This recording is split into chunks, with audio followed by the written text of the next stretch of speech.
electoralmente a entonces Coronel Perón, que emerge detrás de la lista del Partido Laborista y un sector del radicalismo y gana las elecciones de 1946. Pero era ese bloque, digo para verlo, que no era un proceso que se daba solo nacionalmente, ese emblocamiento que en ese momento con Batista apoyado por Estados Unidos, sino era parte de un alineamiento internacional. Bueno, Batista va a perder las elecciones de 1944 y surgen dos gobiernos seguidos que se caracterizan por una muy fuerte corrupción y desprestigio dentro del movimiento de masas. Y uno de los líderes que surge denunciando todo esto va a ser Chivas, que hablaba por radio, tenía un programa que hacía denuncias enormes y que se va a terminar suicidando en 1951, lo cual genera una movilización de masas impresionante en el entierro que se va a hacer de él. Hacia las elecciones de 1952 todo hacía prever la victoria del llamado Partido Ortodoxo. Fidel Castro era el mismo candidato a diputado en esas elecciones y están las imágenes de él haciendo campaña, siendo muy joven, ya abogado, por el Partido Ortodoxo, y frente a esa victoria casi segura que iba a darse es que Batista da su golpe de estado preventivo antes de la realización del proceso electoral, ¿no? Y ahí sí Batista actúa directamente como un agente original de los Estados Unidos, que le financiaba parte del armamento militar y toda la presencia, aunque en el último momento después entra en un cierto cortocircuito con una parte de la conducción del imperialismo norteamericano. Pero inicialmente surge, con financiamiento del armamento que va a tener la dictadura, una dictadura que va a ser fuertemente odiada por el movimiento de masa y que va a tener una línea represiva con torturadores, bueno, de los que tantas veces hemos visto en América Latina. Luego del golpe es que se produce lo que quizá ustedes conozcan, ya la historia un poco más conocida, el intento de copamiento del cuartel de Moncada, que se daba junto con otro cuartel más en la zona oriente del país, fracasada, por la cual Fidel Castro es arrestado junto con Raúl y otros de los combatientes. Hay combatientes tomados vivos que son directamente asesinados por la dictadura, son encarcelados, pero como había un clamor muy fuerte que seguía la protesta contra la dictadura de Batista, al poco tiempo después, no llega a los 2 años la prisión, lo tienen que liberar a Fidel Castro, que se va al exilio mexicano, ¿no? Y en esas circunstancias es donde va a dar lugar a la fundación del movimiento 26 de julio y a la preparación de lo que él opinaba que era la única vía que podía derrocar a la dictadura, que era la lucha armada. Pero no era la única oposición los que estaban en el exilio. Dentro del país también continuaba y había una organización dentro del territorio también muy importante, con centro en el oriente del país, ¿no? Donde estaba concentrada una parte fundamental de la oposición. Bueno, el 2 de diciembre de 1956 se produce el desembarco del Grama. En realidad iba a estar coordinado con un intento de toma o de levantamiento en la ciudad de Santiago de Cuba, conducida por Frank París, que fracasa porque no hay la coordinación esperada, no se da. El Grama llega 2 días después de esta acción de levantamiento urbano que organiza el M26. Bueno, sufren los que habían viajado en la tripulación de Grama y habían desembarcado, sufren una primera derrota, se reagrupan y quienes llegan a la Sierra Maestra empiezan con la organización del ejército rebelde y el proceso que va a culminar con la conquista del poder en 1959.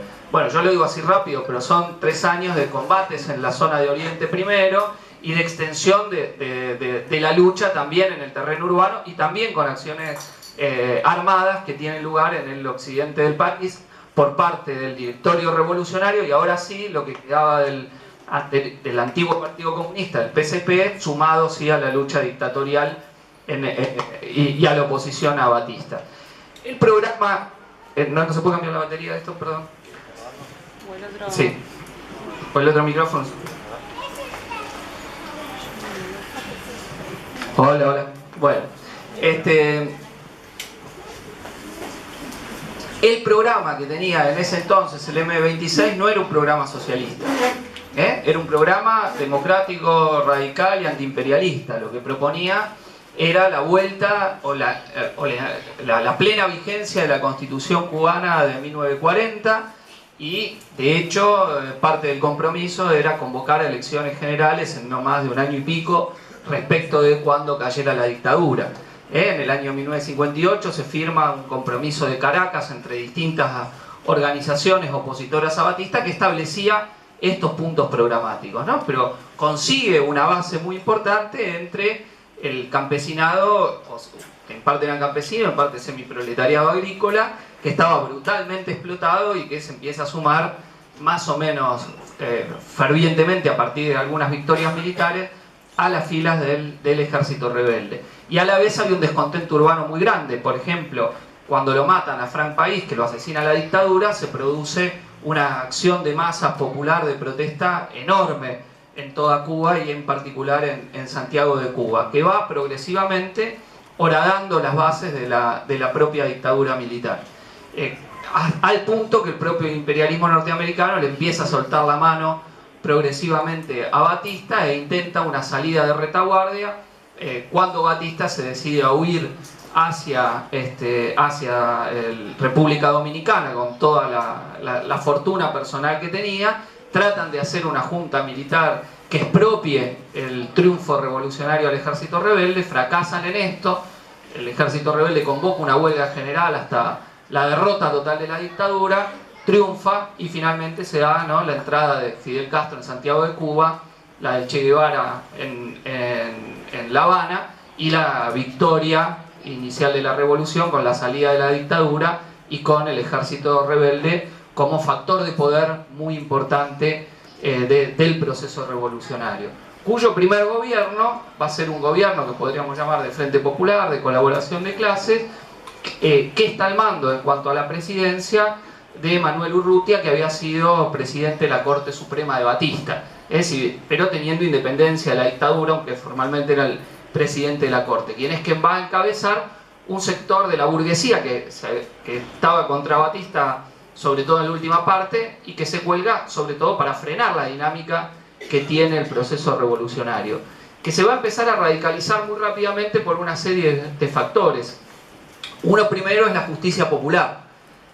No sé si ustedes han podido ver la imagen de los torturados por la dictadura, ¿no?, que van y denuncian a cada uno de los represores y asesinos, ¿no? Incluso están las escenas que son muy dramáticas de los reprimidos y torturados, los familiares de las víctimas, cuando van y acusan a quienes los habían torturado, que van a ser fusilados. Se calcula que hay alrededor de 500 torturadores y represores del ejército de Batista que son fusilados producto de los juicios realizados por jurados populares que eran transmitidos públicamente a toda Cuba. Bueno, esto a la burguesía cubana y al imperialismo norteamericano muy contento no los ponía.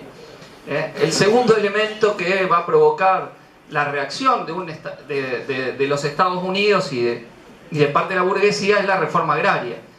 Se expropia una parte muy importante de la tierra y se le otorgan los títulos de propiedad a los campesinos, que habían sido una base muy importante de la revolución. Bueno, esto lleva a un intento ya de los Estados Unidos de condicionar el desarrollo del proceso y de chantajear al gobierno revolucionario con la idea de que Estados Unidos le dejaba de comprar la cuota azucarera. O sea, Cuba tenía un acuerdo comercial con Estados Unidos por el cual Estados Unidos tenía que comprar un mínimo de la producción cubana, y entonces Estados Unidos dice: no, esto no se los compramos, lo cual es un problema. Bueno, ¿quién se le vende la cuota? Bueno, la reacción de esto, en vez de ser ceder frente al chantaje norteamericano, es la radicalización de la revolución, y en particular la expropiación de las empresas imperialistas. Es decir, en un acto donde hay también cientos de miles de personas, también están las imágenes que se pueden ver. Eso es lo que tiene de bueno, que las filmaciones de las escenas nos permiten recrear mucho más de lo que uno pueda contar o de lo que se pueda leer sobre el proceso, ¿no? Donde está y se leen cada una de los nombres de las empresas norteamericanas y la población de abajo dice ñambada, un grito que venía desde la guerra de la independencia, y se organiza todo un cortejo fúnebre, que fue el cortejo fúnebre más feliz de Cuba, en donde cada ataúd era una empresa imperialista, ¿no? Y se lleva hasta el malecón de La Habana y se termina tirando al mar, la Shell, la ESO, la United Fruit, etc. Todas las empresas imperialistas que van a ser expropiadas en ese acto, donde Cuba ofrece pagar un precio en ese momento que los propietarios norteamericanos y Estados Unidos no aceptan. Y también esto estaba ligado a otro hecho, que es la negativa de la ESO y la Shell a procesar el crudo, el petróleo crudo que Cuba conseguía y que había logrado una parte ya de la Unión Soviética que le envíe, y entonces frente a esto la reacción es la expropiación. Poco después este proceso se va a continuar en la expropiación ya de la propia burguesía cubana, ¿no? De los principales medios de producción de la isla en manos del imperialismo y la burguesía, que van a ser nacionalizados. Y acá vamos a ver cómo lo que se da en esto que yo estoy relatando esquemática, brevemente, se va a dar un salto, porque una revolución que empezaba siendo democrática, que empezaba siendo antiimperialista, culmina transformándose en una revolución socialista, ¿no? Hecho que ya 2 años después, en 1962, Fidel Castro proclama abiertamente, pero que era un proceso que ya venía anteriormente dándose, ¿no? Con la expropiación, de hecho, de las empresas norteamericanas y la burguesía cubana. Ese carácter socialista de la revolución estaba ya planteado, ya dado, y además por otro hecho que era el pueblo en armas, es decir, también las escenas de cientos de miles de personas con los fusiles expresando la defensa de la revolución, sometida a una serie de ataques ya desde el año mismo 19, en parte en el fin del 59, en parte en 1960 ya empiezan ciertas operaciones de los contrarrevolucionarios, los sectores moderados que habían participado en la revolución, que se dan vuelta, como Uber Matos y otros, y que empiezan a ser auspiciados por los Estados Unidos.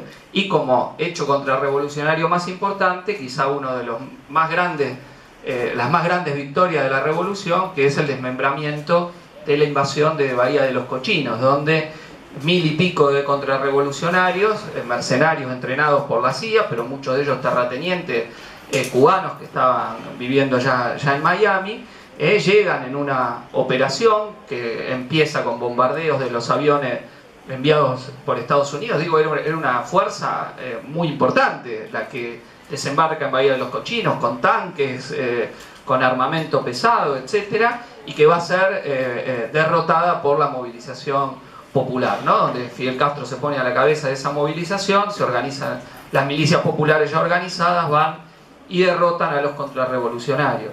Y culmina en un gran acto propagandístico. Hay 1200 tipos, aparte de los muertos, que son atrapados de los contrarrevolucionarios.